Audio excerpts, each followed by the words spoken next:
Howdy, folks. Happy Monday. Everybody back from the long Thanksgiving weekend. We have a few things to discuss in the pre-show, and then Eck will be joining us, and we'll talk some news and rumors. Ross, you start us off with the pre-show. So I guess let's talk about the Green Bay Packers and Aaron Rodgers. So about a week ago, after a bad loss, Aaron Rodgers decided to tell everybody, hey, I'm playing with a broken thumb, just so you know.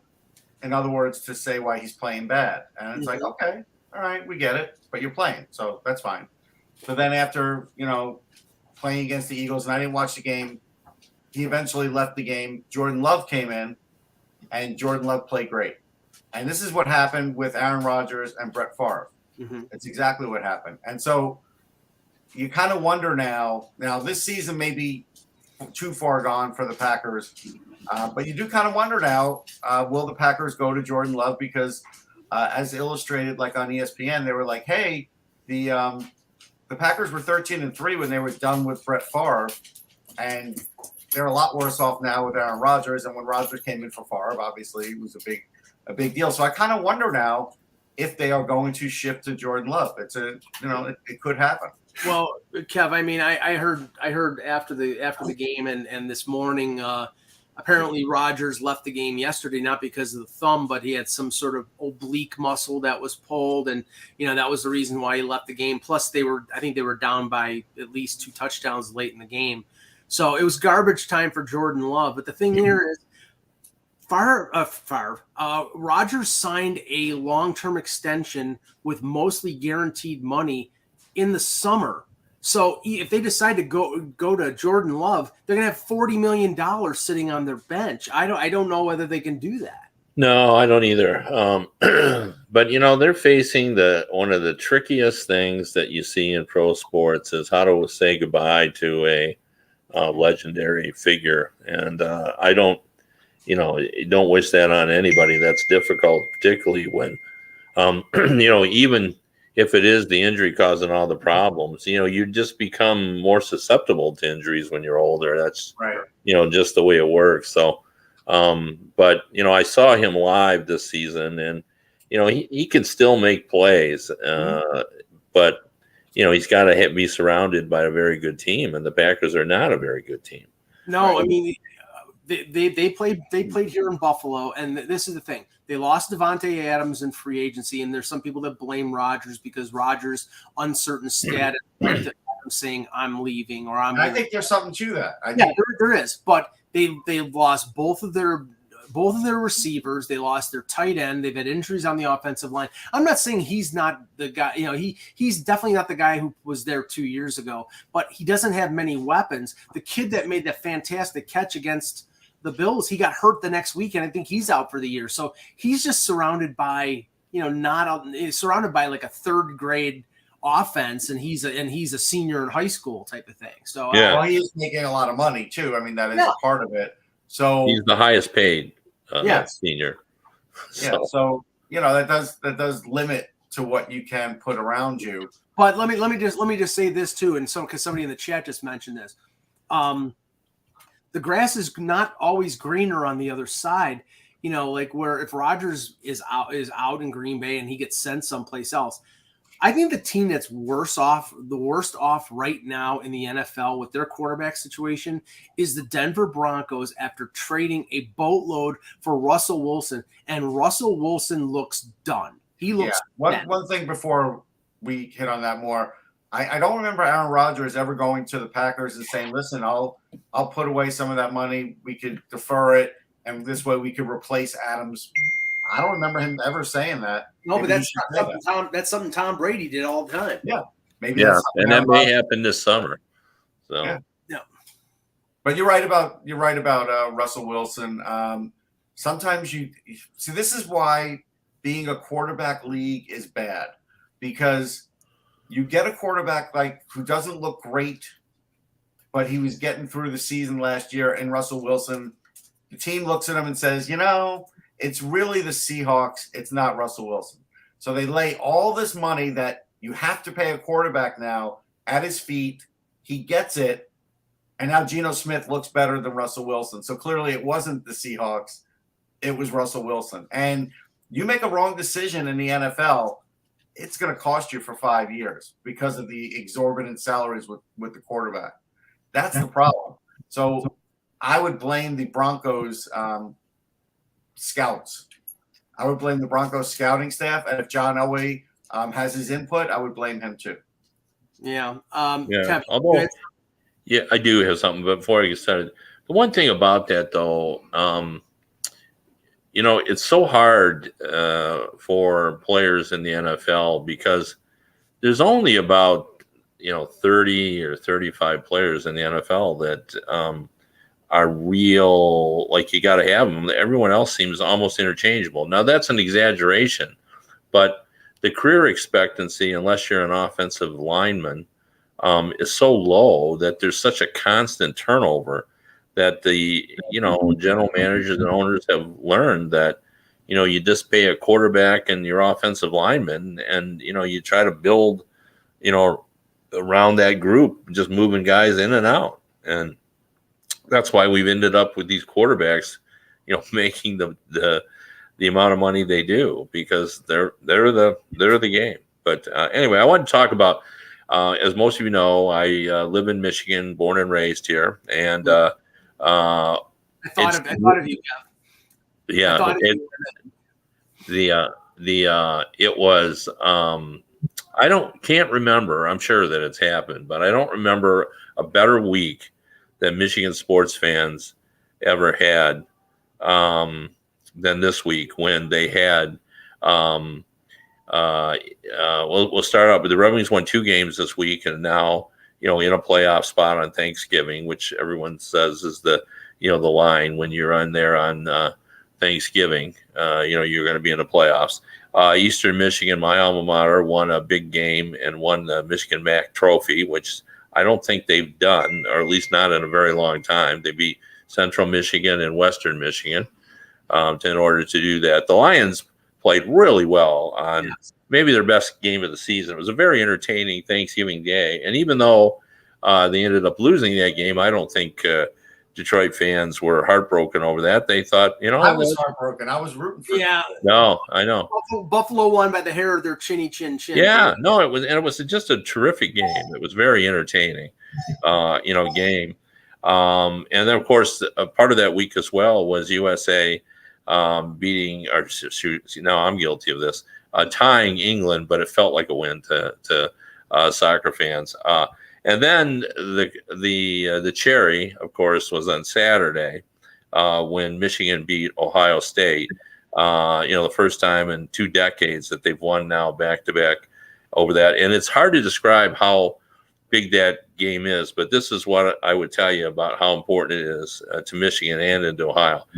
In Ohio now, even though Ryan Day, I believe, is 45-6 as Ohio State coach, he took a verbal flogging on eBay like nothing I've ever seen on Saturday. But just to explain how important it is, Jim Harbaugh spends a little bit of every practice on Ohio State, even at the beginning of the year, and it's not till the last thing. So that's how big the game is. But this is what I want to bring up. So on Saturday, I watched this with my son-in-law and his 2 brothers, and we just had an unbelievably good time watching this game. And there was a lot of chatter, and we had fun. And when it was over, we talked about it for hours afterward. And, you'd walk around and people were talking about it everywhere. And one of my cousins said he was getting congratulatory texts from people about, the big win for his school. And I just thought, all these people, none of us, of course, contributed to this big victory.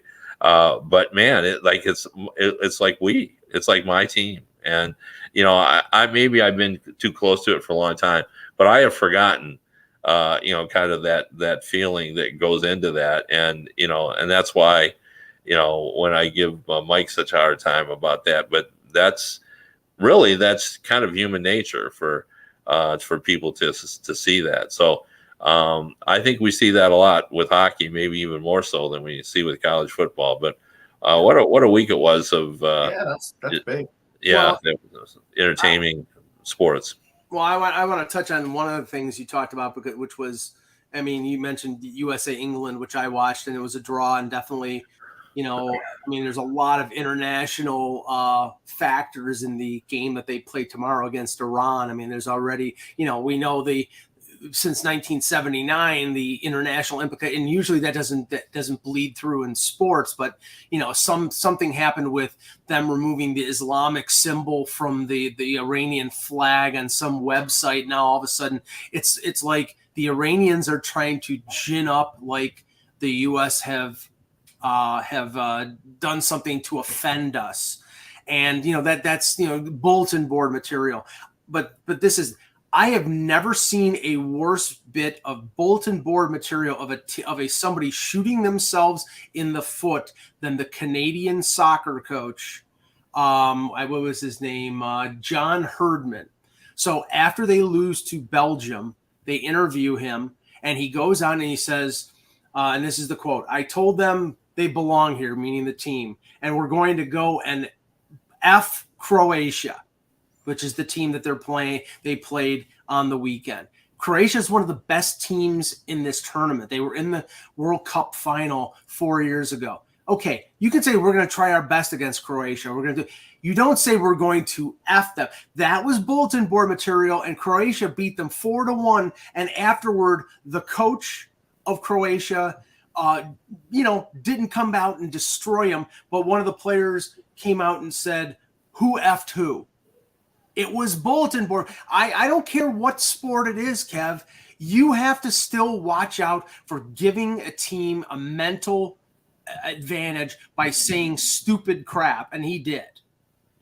Yeah, well, the only thing is Croatia was going to win that game no matter who said what about anything. So, yeah, you know what I mean? Like, it would be different if it was, Brazil saying something about Argentina or, two teams, but Croatia was going to, crunch Canada no matter what. But, you're right. You should never get involved in all that. It's never good. So, all right, let's start the show. Hello, Hockey World. Today is Monday, November 28th, 2022. I'm Russ Cohen from Sportsology. Kevin Allen. And I'm Michael Agello, and this is the HockeyBuzzcast here on HockeyBuzz.com, where it's about 10 days after our snowstorm, and the snow is almost gone. And there you go. We lost Kevin there for a second. I'll just take him off screen here while I think he's going to answer a phone or something, and then we'll bring him back. Russ, let's start with the Philadelphia Flyers. Okay. The gift that keeps on giving. They've lost their 10th game in a row. John Tortorella is in open warfare with the media. He's making a list too. And he's checking it twice. No, he said he's making a list of teams now that are doing things, and I don't know if that includes the media, but he's making a list for things that are happening this season.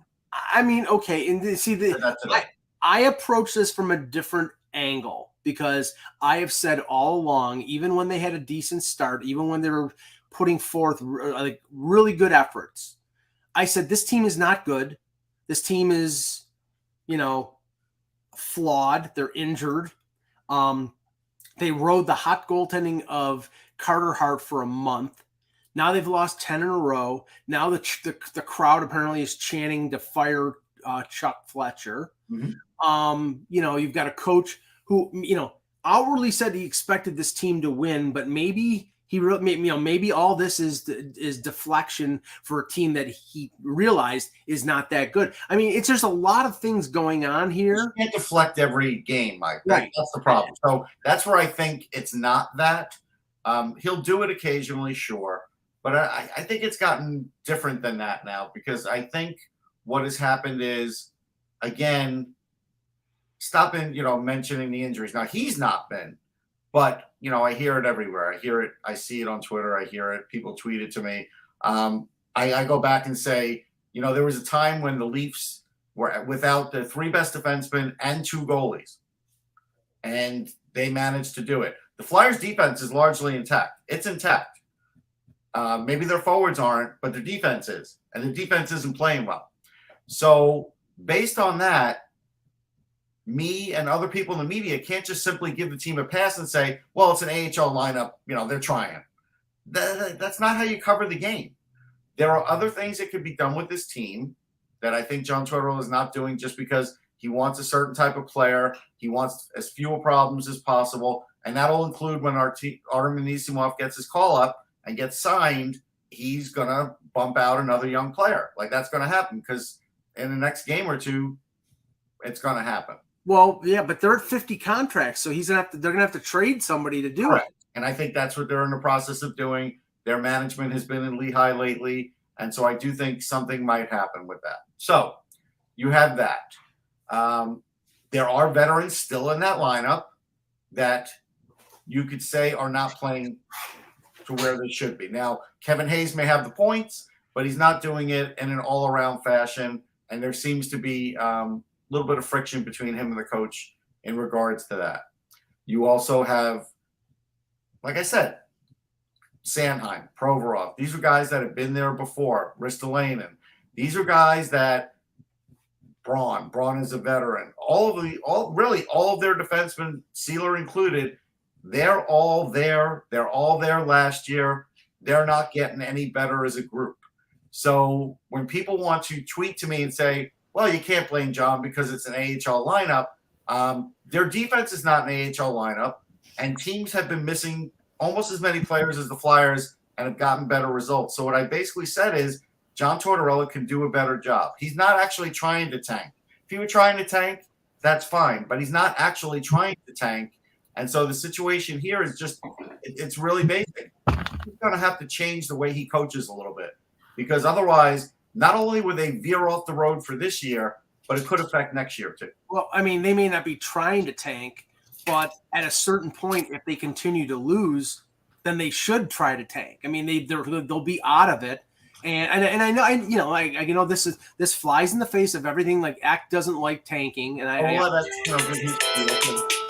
but after he answers his phone, but he doesn't like tanking. But this year especially, it makes it, and it's not a guarantee you're going to get Bedard. You know, you can get Bedard or Fantilli or Mishkov or any of the guys in the time. I mean, at a certain point, it makes sense for you to do it. Yeah, but it's not that I listen. I understand tanking has built teams, you know, and there's no question about that. But to me, it's just not something that you think about. You know, you can't think about it. You can't consider it. Like, you really, as from a team's perspective, they can't consider it really. I mean, maybe I'm wrong about that. Maybe teams do consider it. No, but I don't. Yeah, the Rangers announced it.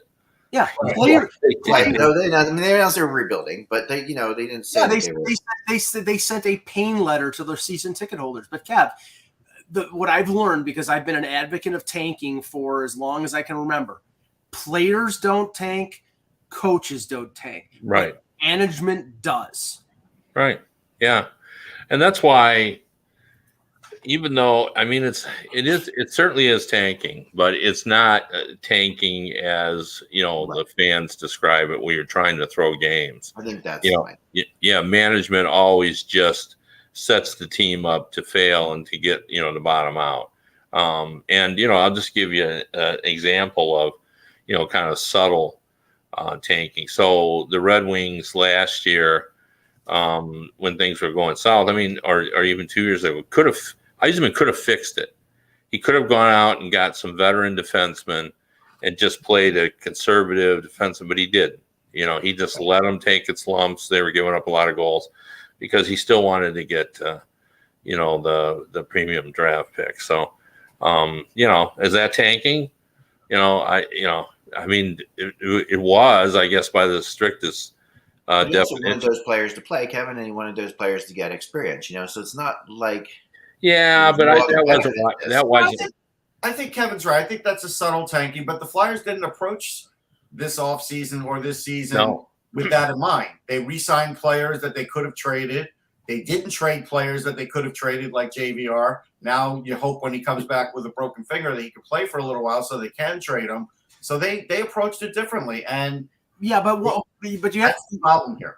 Let me just make the point about what Eklund said. But see, none of those players that were playing, or very few of them, except for Sider, is going to be around when this team is good. So he wasn't like he was trying to get them, experience.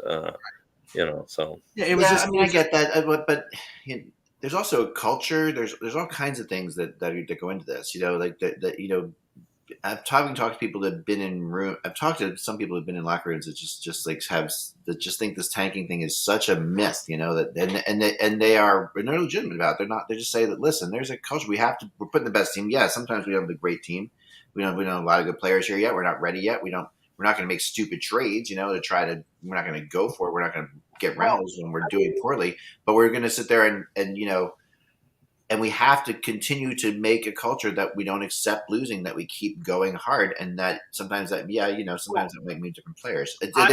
There's a subtle difference that I think that people don't quite understand about tanking. I think I'm not saying you go as desperate as what Tim Murray did in the McDavid year, where any goaltender who made a stop he traded because he didn't want want them to ruin their chances. But what I am saying is Philadelphia may have come into the season with the intent of contending for a playoff spot, just like Toronto did at the start of the 2014-15 season.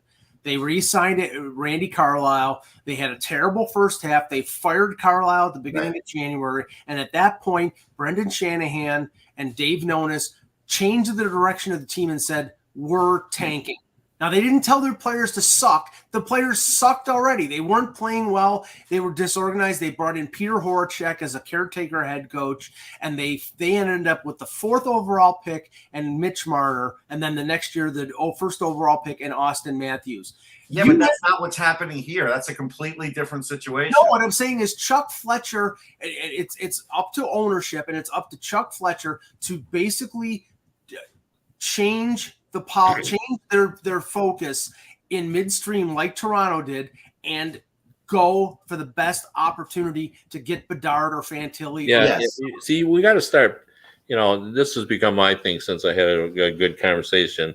We got to stop calling it the Connor Bedard sweepstakes. We only got a 1 in 4 chance of doing that. You're just trying to get an early draft pick. I mean, that's what you're trying to do. And, if you get in the top 5, you're in really great shape. Yeah, I mean, at least Yzerman never once ever referred to it. And very few of them do about like we're trying to get the top player. He actually told his staff beforehand, when they ended up 4th, he said, well, that's where the odds said we were going to end up. Right. Although he's had zero luck in the draft, but he's had zero luck in the draft, and it did irritate him. But he said going in, he told the staff, because the staff said that. Yzerman said, we have to plan. We're going to get 4th because that's what the odds say we're going to do. So yeah. But I think the tanking is a lot more complicated than just stripping the chassis. I mean, you're trying to acquire draft picks. You need bulk. Like guys you don't get on a percentage basis very many guys from the 3rd round on. But if you stockpile and take 8 picks, you got a better chance. You start trying to acquire younger players. We've seen the Panthers give away a bunch of younger players, for example, Buffalo did with Levy, picking him up. So that, tanking is kind of an all-encompassing word that I think covers a lot of things, building up your farm team, that sort of thing. So. I think it's a bad word. I think it's a bad word in this situation, because that's what I'm trying to say about it. Rebuilding. But I think it's way too simplistic for what we're trying to say. Like, it's not, because there are so many other factors involved in this, and it's not just about getting either. It's also about not screwing. So the Flyers situation, which we're talking about, is a very specific one here, because they are, the situation that they're in now is not on Tortorella as much as it's on Fletcher. Really, the reality is that this is Fletcher's disaster, right? And I think that has to be taken into account. Now, Tortorella is also he doesn't owe anything to Fletcher. He's in his own world. And I was trying to look back at times when Tortorella may have been in situations where teams were tanking, quote unquote, or whatever, where Tortorella's, and he hasn't really been there before. So to him, this is not what he does, So he's not. You're not going to ask him to do that. This is really a situation where the players that Fletcher has put together.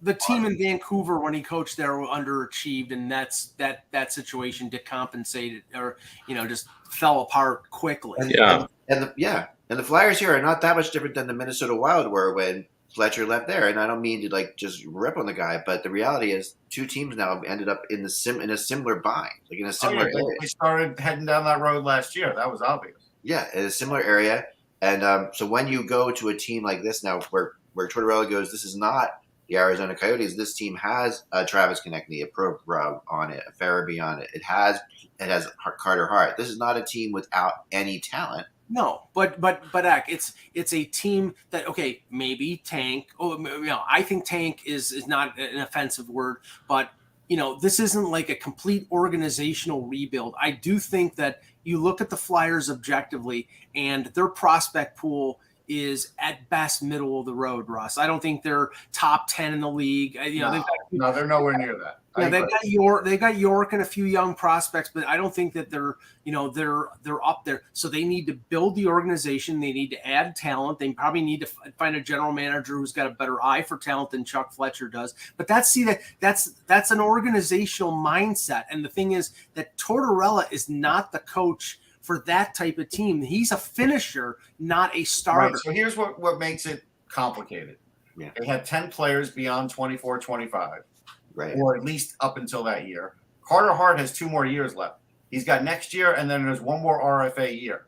If they decide to go down the tank road, they're going to lose Carter Hart, and they're going to have to trade him at that point because he's probably not going to re-sign with the team. And while their 2 young goalies are pretty good, they're not at Carter Hart's level yet.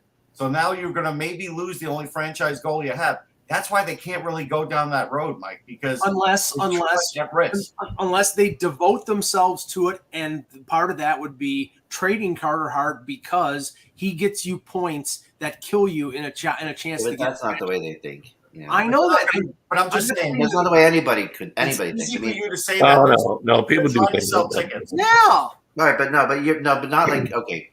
They're trying to sell tickets. Where they had 30 years of suffering without a goalie. They're not. No one's thinking of trading Carter Hart. Okay, that's just not going to happen, and that might keep them from getting a top 5 pick. There are teams, Kevin, that do have that mindset. If we're gonna tank, we can't have this guy stealing points.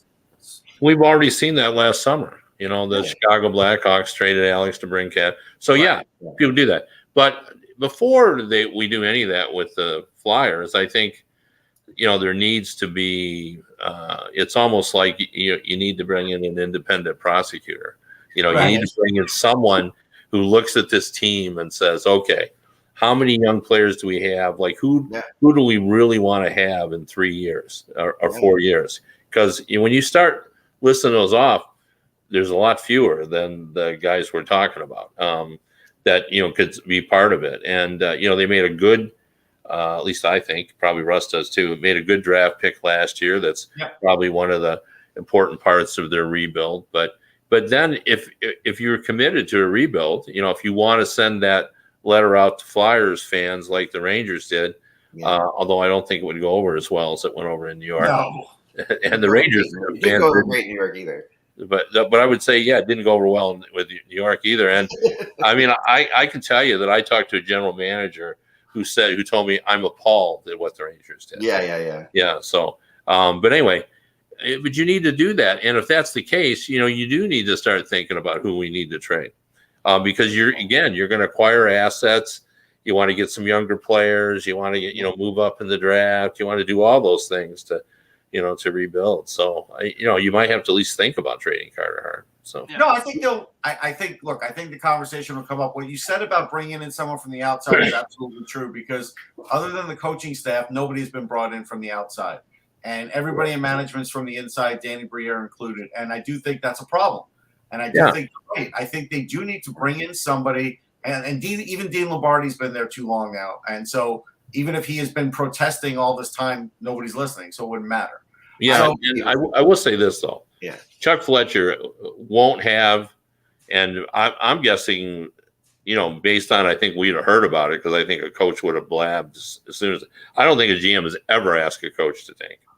Right. Because if they had, we'd have heard about it. Well, actually, there's no way in hell. With the Miami Dolphins, where he was allegedly offered money. I'm talking in the NHL. So I mean, it's not going to happen. So you're not going to talk to Tortorella about that. So because Tortorella would would spit in his face. Yeah. See, I think, Russ, what's interesting about that, and it kind of brings up an interesting thing on the inside of the Flyers from what at least my connections to it have come up with, is that you say they're all inside people. Well, They are. in a way, I mean, Fletcher's not a Flyer insider. Oh no, but he is now. Tortorella's not a Flyer. Obviously, No, the coaching staff aside, and the general manager. I mean, the Flyers in the past have tended to have people who are way more connected, like Hextall or Bill Barber, Bob. Right, those kind of players. I mean, this is the actual connected people. You're right about Lombardi. Lombardi, who's been here, but also made his way other places. Obviously, Greer, who's Bobby Clark, and you know that Clark hired him, so there is a strong connection there, and that helped him get his job. You can't just say these guys aren't connected because they are. I mean, they're not. You know what this smells of? It smacks of. It's very similar to the sort of the Edmonton Mafia that was with the Oilers. Kevin Lowe and McTavish. They were all voices in the background. They were all. It was distracting. That seems to have stopped under Ken Holland. And honestly, Eck, I think Clark and Holmgren. Well, I think you're right on that. I think that's definitely true. I mean, and Holmgren is still right. Everybody's switched. A lot of people who used to be general manager's team that are still around, that are here, and way too many of them are still around. And that does probably put Fletcher's. That does make life a little bit harder for Fletcher. I guarantee.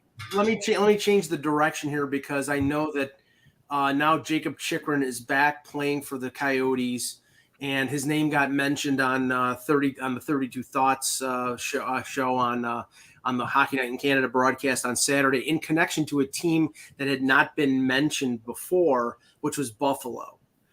Jeff Merrick said that Buffalo might be a dark horse in the Chychrun sweepstakes.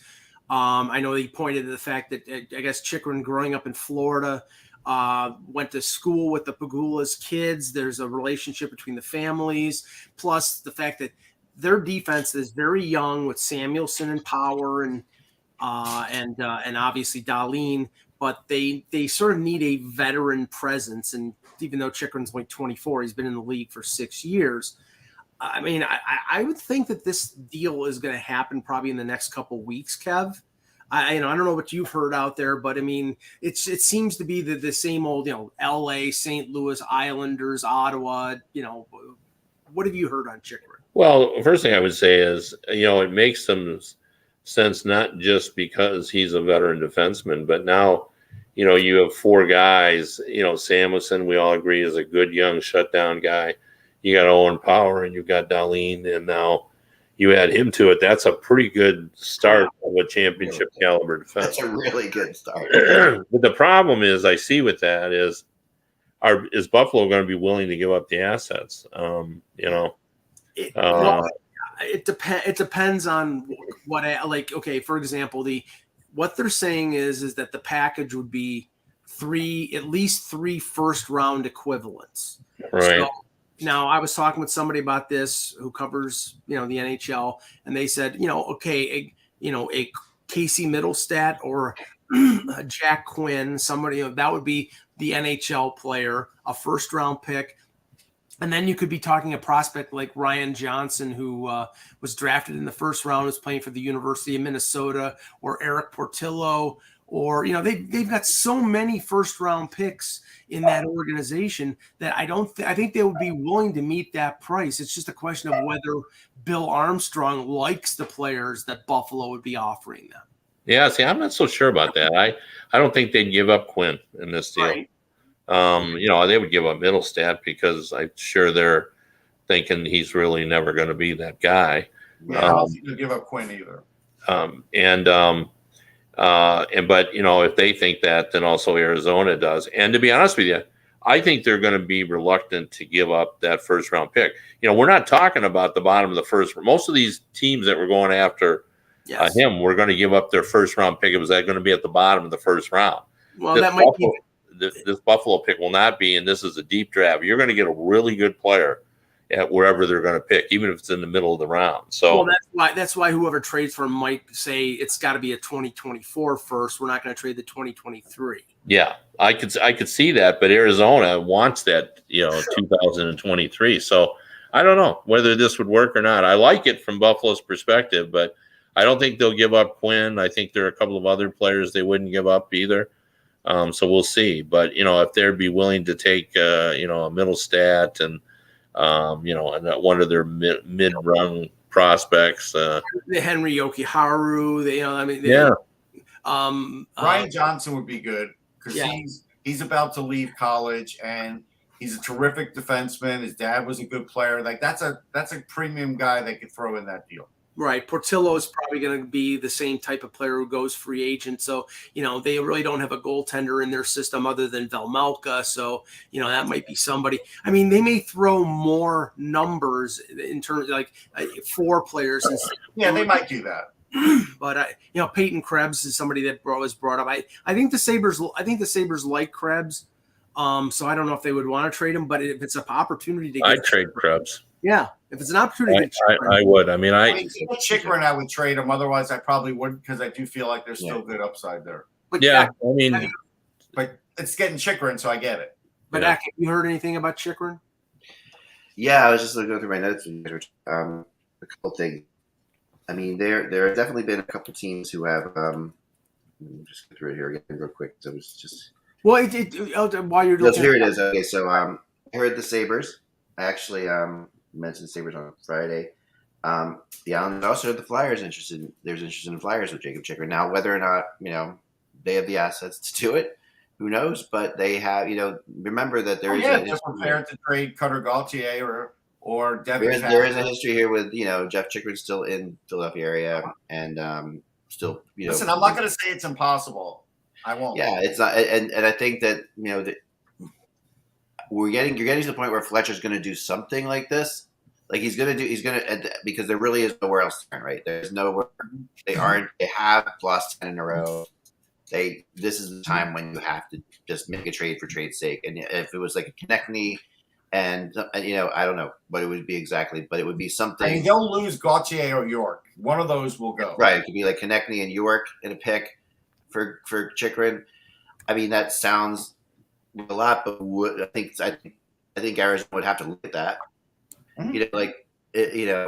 It might not be a first round pick, but maybe a second round pick for Konechny and Konechny and York for Chychrun. I don't know that Arizona's going to do much better than that. I mean, it's like at the end of the day, people aren't giving up first round picks. It feels like when I've talked. Well, they are just for other drafts. Like the Flyers got a 2025 first out of Florida. Yeah. But this year, particularly, going into this draft, first round picks aren't going to be given up. No. But they could trade that 2025 one again. Yeah. They could trade the Florida 2020. They could trade. I think the later first round picks will be given out, but not the guys who are from the middle on. Right. But I do think you have to look at teams that aren't necessarily in the playoff race with Chychrun. Like you just don't have to, and the Sabres are obviously one of the two. The Islanders are coming up with everybody right now. Like that's somebody. It feels like the Islanders are going to do something. Yeah, but see, the Islanders don't make a lot of sense because, I mean, I know Chychrun is an offensive defenseman, but we've looked at what the Islanders have done so far. Sorokin is playing unbelievable. Their defense is pretty decent, and their scoring is average at best. So if they go out and they make one big deal, it being Chychrun, Lou Lamoriello is not dumb.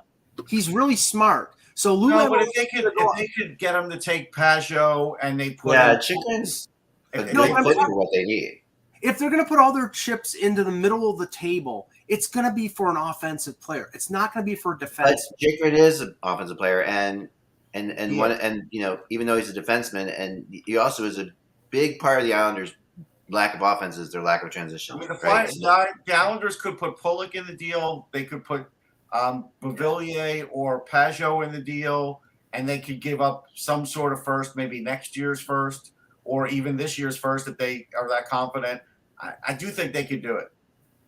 Yeah, I think they could get it. Yeah, Mike, I'm with the other guys about this. I don't think they believe that they have to get an offensive guy. I mean, I think they can get by with the offense they have. So yeah, and if their defense, especially if their defense becomes better transitional players, that's really where their game. They're not doing enough off the rush right now. The Islanders, yeah. Well, I also don't think that they would that Arizona would take players that they know the Islanders are trying to get rid of. Right. Yes.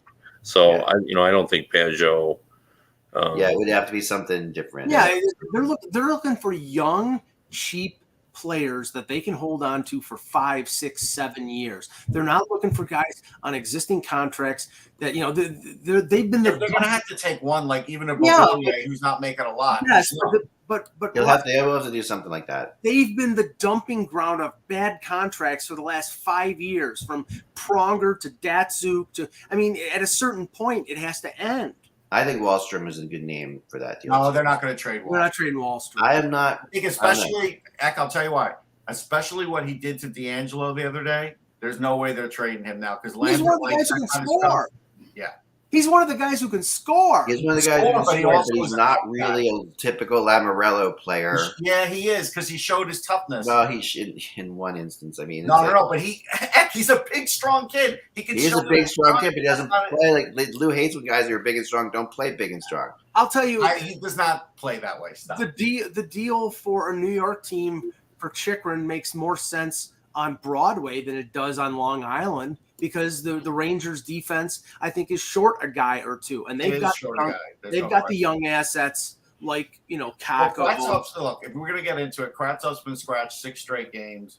The thing that I was worried about was that he wasn't going to be given a chance. He's not being given a chance. So would he be a great guy to throw in a deal? Yeah, he would, because he has pro experience, and the next team that gets him, if you give him lots of ice time, he could show what he can do. So I do think that is a definite possibility. Can we talk, Kev, about the game tonight, which I think is really going to be interesting because it's two of the hottest teams in the league right now. Detroit's won 4 in a row. Toronto they've got points in 8 straight right now, and they're without half their defense. I mean, their best 3 defensemen are out, and they keep chugging along. They won a nearly perfect road game against Pittsburgh on Saturday. They limited Sidney Crosby and Malkin and that team to 26 shots with their backup goaltender in there. They suffocated them, and they got offense from their big guys. It's weird. They're playing better with Rasmus Sandin, Liljegren, Giordano, and Justin Hall playing 20-plus minutes than they were with Morgan Rielly and TJ Brody. And that's not because those guys are good. It's because everybody's buying into like a 5-man defensive effort every time they're on the ice. Yeah, and we all know that you rally when guys are hurt, and everybody plays a little more conservatively, cognizant of not taking chances, those kinds of things. I'm sure that's what's going on here. How long does that last, Kevin? Like normally? Yeah, that's a good question. Eventually, but that's what does happen. But it does wear off. Yeah, it's like a month and a half, maybe. Yeah. I mean, you can do it over a short period. There's no doubt. So and you can do it when you know the other guys are returning. Yeah. By the time Riley and Brody will be back. So right, but if they didn't know Riley and Brody if they weren't sure about Riley and Brody coming back, then it changes things, because if you have to do that for the rest of the season, and you're looking at this as your team, it's very different, right? Right. I mean, and you can very much see that. I mean, I think this might be one of the best things that happened to Toronto this year in a lot of ways, because this is teaching them. I mean, this reminds me of the Penguins many years ago went through this on the way to winning a Stanley Cup, where they had so many injuries, they had to learn how to play defensively. All of a sudden, they had to learn how to play 5-player defense because they couldn't just outscore the other team, and it was, with Bylsma, and it was one of those things that actually gave the Penguins a cup. That was the difference. I think the best thing that's happened for Toronto in this whole situation is the fact that Sheldon Keefe has no other option than to play Sandin and Liljegren 20-plus minutes and that will lead them to find out what they really are. And so far, they've been really good. And we cannot underestimate the great signing of Giordano. Like I've talked about it, like his for what, $750,000, $800K for 2 years. I mean, let's get real here. He's like he's the oldest skater in the NHL. He's 39 years old, and he's playing 23 minutes a night. He's playing amazing, and he brings confidence to that defense and players around him. It's just holy cow! Like what what is that, the best under $1 million signing this year? Probably. Oh, it only happened because he wanted to be in Toronto. Right. That's great. But Krejci was pretty good too. It's a good one. That's a good one. That's a good blog for the future. I'm working on that one. Yeah, the one thing I'd bring up about that game And I just discovered it this morning. But last year I talked a lot about the fact that in the one analytic stat I really like is dangerous scoring chances against, not regular scoring chances, but dangerous. So it's in the home plate area in front of the net. Mhm. And the Red Wings were the worst in the league by a country mile. And that list with the New York Rangers were the only playoff team that was down in the bottom of that group. And the teams that you would expect were at the top. The Boston Bruins didn't give up high, dangerous scoring chances and so forth. Well, this year, Detroit Red Wings are fourth in the NHL. So they have completely transformed themselves. And a lot of that is Ben Sherrod, and a lot of that is Ali Mata, and a lot of that is the attitude of all of the defenders on the team who have now sort of taken to heart the idea that, if you want to be hard to play against, you got to not give up that space in front of the net. And then the other thing is, shot blocking. This is kind of the John Tortorella New York Rangers. The Red Wings now are in the top 10 in shot blocking. They've lost 4 guys from blocking shots. And Derek Lalonde said that this is what winning hockey looks like. When you start losing people like that, this is what winning hockey looks like. People are willing to do that, Well, that's what he said. He said if you went and told them before the season you can have the 6th best record in the NHL, but your guys are going to get hurt, they would still do it. And that's I also talked to somebody there, Kevin, and you would know this better. So that's the way they're playing. And even Derek Lalonde says this is a little bit misleading. If you look inside the numbers, the goalie saved us 2 or 3 times. We had some really bad games where we got lucky. So he said, let's not get carried away. I like that. I like Lalonde. That's smart. No, but you know what could happen, Kev? They could get enough of this, whatever they want to call it, luck, good play, and a mixture of this, and stay in it because there's going to be enough bad teams to go around. Right. Well, more importantly, there's a lot of sameness in the teams. I think that's what the Red Wings are doing. So they're going to beat each other, much like last year, but at a different level. Like, the Red Wings are coming up, they're coming down. They're all kind of meeting in the middle. And so, right, they are, there's a consistency to what the Red Wings have done, which is starting to pay off for them right now. Versus a lot of teams that are like subtracting so many players all the time. Yeah, I've also heard great things about David Perron in that room. Like I've heard people just saying that he has made a huge difference. He's made a difference on the ice, for sure. I mean, their leadership group with Larkin was already pretty good. So, but he definitely has an impact in terms of the veteran player, and on the big difference is on the power play. It's not so much what he does, but how he reacts. Like, if they go 6 games without a score, there used to be total panic in Red Wings. And Perron says, relax and give me the puck. That's pretty much his attitude. And he's got a quick shot, quick release, and Yeah, but I got some more rumors to throw out there for you guys. Go ahead. Because we are definitely as we look at American Thanksgiving drifting behind us in the background, we are entering into rumor season. My stomach thanks you. We began working on the rumor chart and stuff like that. And a couple guys. First, I'll start with the guy I talked about today, which is Jonathan Toews, who's got some interest. Jonathan Toews is the number 1 faceoff guy in the NHL right now. I didn't know that, but it's pretty interesting.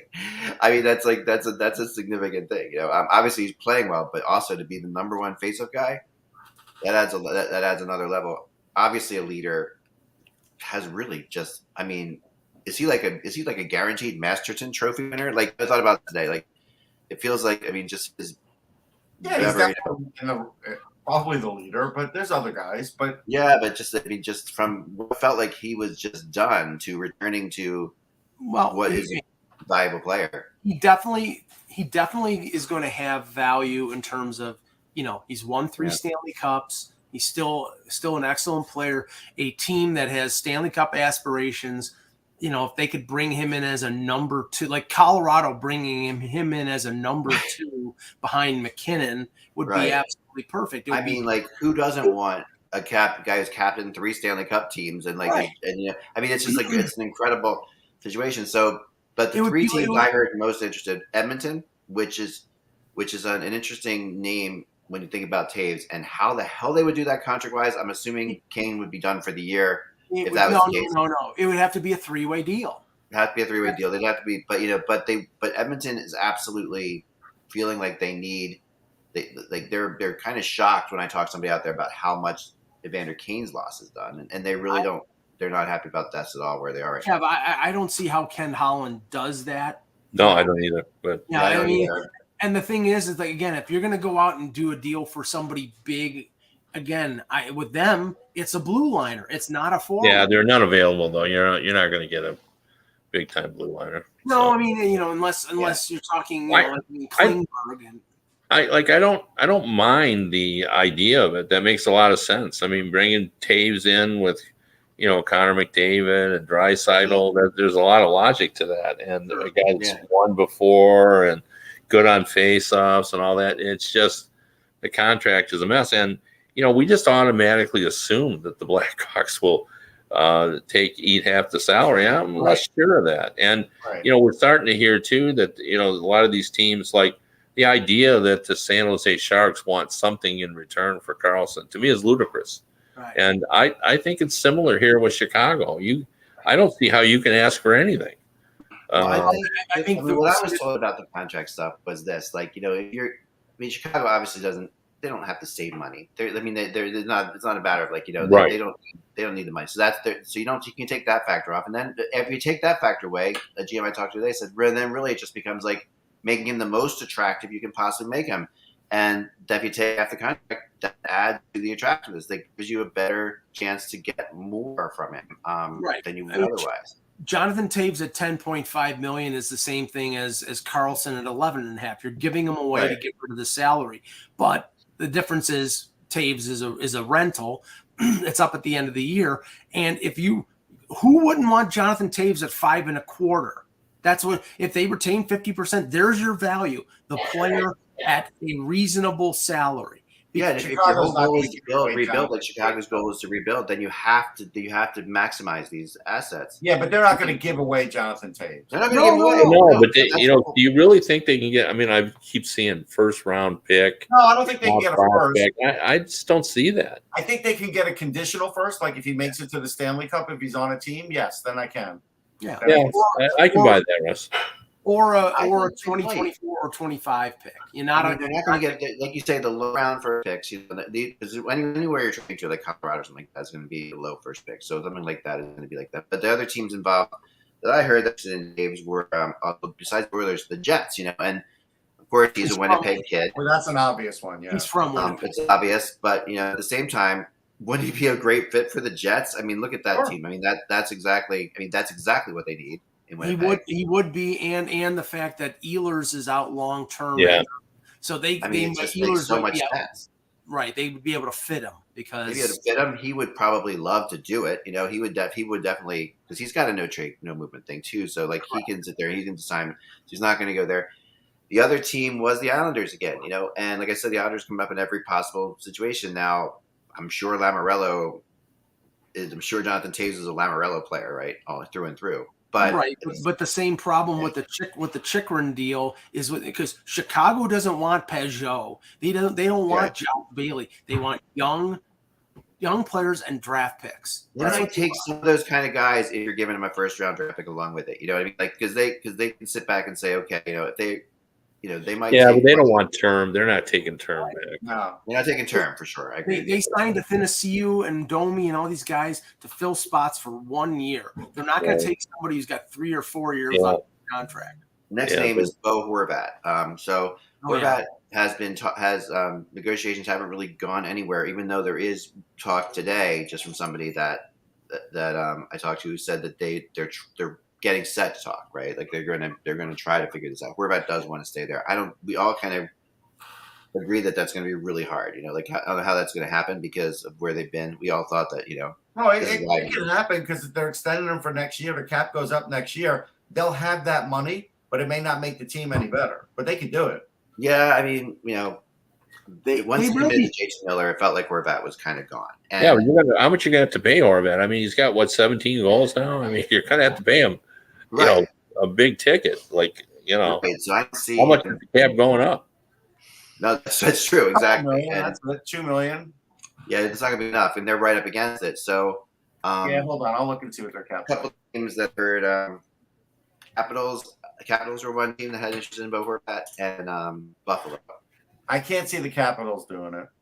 and I can't see Buffalo doing it unless they get him signed. Right. That's the thing. It's like everybody would be interested in Bo Horvat if it was like, okay, we trade for him. Let's talk to his agent. Let's see what it would cost for him to sign, and then we'll trade for him. But if they can't, if he wants to go to market, then forget it. He's going to market. Yeah, Kev, it's very similar to the Dylan Larkin situation when in Detroit. Well, and they're even kind of similar players in some regards as well. So yeah, they are. And then we talked about that. You talked about that possibly being an idea for Detroit. If I mean, it's been floated out there for sure, and that maybe Horvat would be just what the Red Wings would want, especially if Larkin is going elsewhere. So another rumor I've heard quite a bit of is Timo Meier is connected to the New Jersey Devils. I mean, just so you know, Vancouver's got $17 million free next year, not counting the raise. But they're going to have to fill with a lot of mediocre players after that. Don't they have? They have another couple big contracts. Players in the year after, not that year. Right. And right here's the thing about that rumor, and I'm not saying it's not true, because Meyer's an expiring contract and he's a good player. Yeah. Devils aren't going to mess with anything right now. They're the hottest team in the league. Everything is going beautiful. Now, at the deadline, sure. No, yeah, I'm not saying tomorrow, but I'm saying that from what I've heard, Meier is not going to be back in San Jose, and that somebody told me that was pretty flat out true. No, I can see that. Sure. Who would want to stay? Who would want to stay in San Jose right now? But Timo Meier has serious value. He's available out there. Teams are going to want him. I could see Colorado going after him. There's a lot of teams that will go after him. Oh, for sure. But New Jersey has the money to make something like this happen. And they have the prospects too. Yeah, they have the prospects too. They're riding away now for sure. But I think, Fitzgerald's a pretty even-headed guy, and he realizes that this is, they're not this good.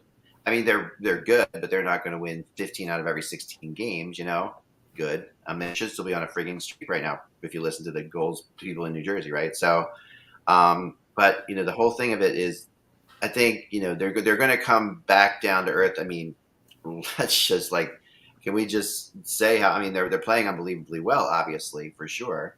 Yeah, but okay. Come back to earth. Let me just. That's what we think. I mean, we're pretty sure, but you never know. I mean, what back to earth means exactly, we don't know. But here's the sort of ticklish thing here with the potential of that deal. Do you go out and trade for Timo Meier before you've signed Jesper Bratt to an extension? Because then it's like, okay, well, now if you trade 2 or 3 assets to get Timo Meier, that puts pressure on the organization to re-sign that guy, because especially if he plays well. And Bratt has been there and he's doing it right now. So who do you choose? You choose them both. You have the money to both. I mean, Bratt is a great player and obviously playing really well.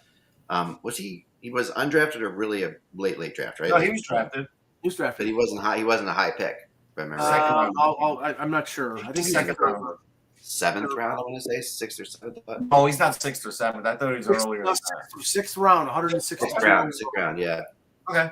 Russ, I knew something about Russ, but you didn't know. I'm going to drop my microphone right now, man.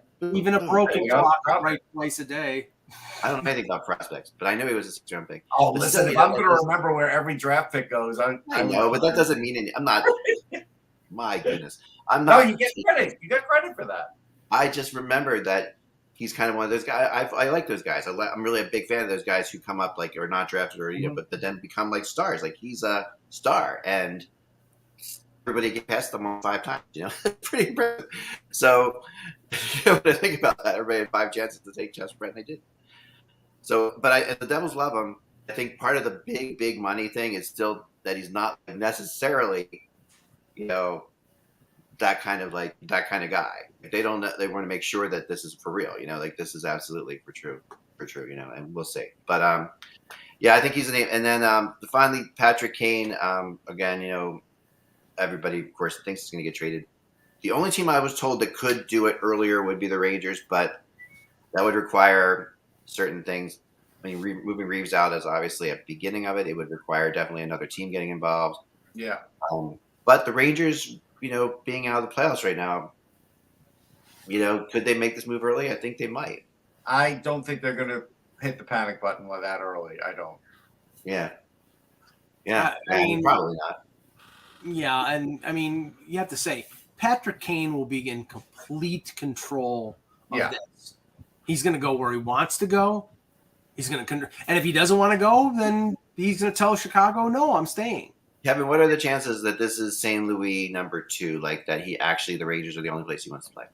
No, I don't think very good. I think he is going to be open to playing elsewhere, but I think the Rangers are high on his list, and I could see that happen. The Rangers wanting Kane to play with Panarin and get him having a great year, and he brings a real spark, and he's a real competitive guy. So. Yeah. It's funny. The Rangers are 1 point out of the playoffs, and people are throwing dirt on them. It's like, I know, but they're also, they haven't looked great doing it either. I get it, but they're only 1 point out. It's not like they're 8 points out.